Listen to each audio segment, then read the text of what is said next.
I have a real surprise for my channel today. Mainly to me, it must be said. I have completely and utterly fallen in love with the watch. This is a statement that would have quote-unquote normal people calling the large burly men carrying straitjackets and recommending I spend a few years in a cell with no sharp corners, but I know we're in a safe space here. You are hopefully here since you're equally odd.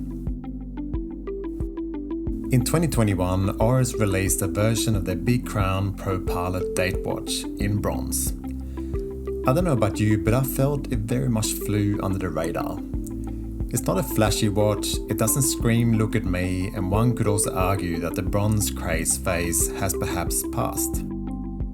Even a quick search on YouTube and there are very few reviews on this one, and I understand why. It's a dark horse, literally. So why then has this piece barely left my wrist since I bought it? Stick with me and let's have a proper look at this one.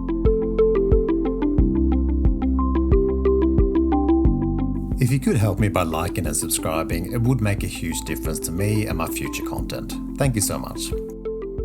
Oris as a brand has been on my radar for quite some time, in no small part thanks to Jody over at Just One More Watch, who has a particularly amusing history with the 65. The vintage Diver 65 watches and great pieces such as the Lake by Carl releases always grab me. But I have a very superficial reason for not buying one until now. That all caps Oris logo always felt out of place for me, particularly on vintage pieces. That's really a bit odd since it's been in use for a long time. Actually, as far as I can work out, it's looked more or less the same since 1904 when the brand was launched.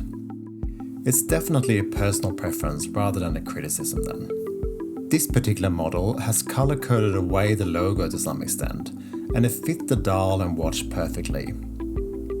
I had been on the hunt for a bronze watch for ages. I love the look of the Montblanc Geosphere watch, with its awesome lume and beautiful combo again of bronze and green, but it's just slightly too expensive. On a side note, watch the Netflix doco called 14 Peaks. It's an incredible achievement by a Nepali climber, but also interviews Reinhold Messner that the Geosphere was named after. So it's a pricey piece, but very pretty. Even this Oris was a tad out of my range, with some recent camera and lens investments that sucked my bank account dry. That all changed when I reached out to Vincent at Wamada Jewelry up in Sydney. Not only did he get me a great deal, the customer service was second to none. If you're in Australia, I couldn't recommend him more. And let me reiterate, this is my piece and this is not sponsored. I'm simply giving him a shout out since he was an absolute legend to deal with. I'm actually going to start with a strap here, and let me explain why. I had grand plans from the start of getting a matching Erica strap with her bronze buckles, flag and print. If you aren't aware, Oris actually uses her strap for another limited edition model bronze model. So it makes sense on many levels. I think green is the best match, and the original strap is pretty good with a very cool plain seatbelt-like buckle. But for me, it tapers too much on my wrist. It's a very good strap, but I had bigger plans. I had the watch on a black MN strap and even leather for a while, just whilst I was waiting for the Holland to Australia snail mail. But let me tell you, when the Erica strap arrived and I attached it, it was love at first sight. It made it look and feel more sporty, more like my unique piece, and simply perfect for me. Speaking of my unique piece, this is the beauty of bronze as a material. It darkens and changes colour uniquely to your skin's pH levels and the environment you live in.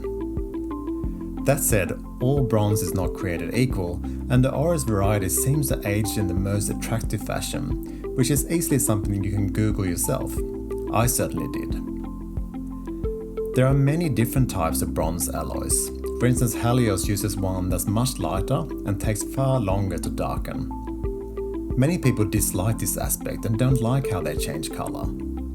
I have, however, come to absolutely love the patina that my model has developed. Originally, this model had an almost rose gold shade, which is so not me, so I was quite keen to change this quickly. I did experiment with various ways to accelerate the process, but ultimately none really looked that great. Restoring a bronze watch to its original self takes 10 minutes using lemon water and an old toothbrush, so it's a risk-free process that's lots of fun. Simply wearing the watch in an unusually humid summer in southern Australia changed the shade quickly, and what you're looking at now is the results of approximately 2 months of wear. The case itself has a fantastic looking turbine bezel and a large crown that's signed with the Oris logo, fairly long slender lugs, and the ideal size combination of 41 diameter, 20mm lug width, 49mm length, and thickness of only 12mm. It means it wears better than almost anything I've ever worn. The slight thickness means that the added bulk of having the Erica strap add thickness due to how it attaches, but it makes little difference to the thickness here overall. Let's discuss the dial. There are a couple of surprises again. The first one is a date complication that I can actually see. The large white on black is supremely legible even from a distance in bad light, and I actually quite like it at the 3 position. The excellent legibility applies to the entire dial of the watch. There is simply no time ever where you can't tell the time. The very tasteful light brown minute markers again fit perfectly. There's a minimal print above the 6 position, which is the model name, but again in a size and color that doesn't shout. I love this. The second hand is quite unusual too, being completely blacked out all the way to the tip. The second surprise has to do with the Arabic numbers. They are thick, applied, and with a typeface that's straightforward and beautiful. That 4, for instance, is just gorgeous. But the actual surprise is absolutely exemplary lume. And it's light blue. I fully expected another green choice here, so it was a real surprise. I don't know how many layers they use, but it is seriously good. I've just travelled around a bit on my holidays and worn this every night. It was so bright that I had to angle it into the sheet so it didn't keep me awake at night. Oris does make their own movements in their slightly more upmarket offerings. However, this one uses the Sellita SW220-1 with a 38-hour power reserve. They do customize all of these with a red rotor, which looks quite nice. Most Oris watches in this price range uses the Sellita movements, and that's good news for servicing and longevity for your ownership. Another bonus feature I literally discovered today is that registering a My Oris account means you get an extra year of warranty totaling 3 years. Another great little bonus.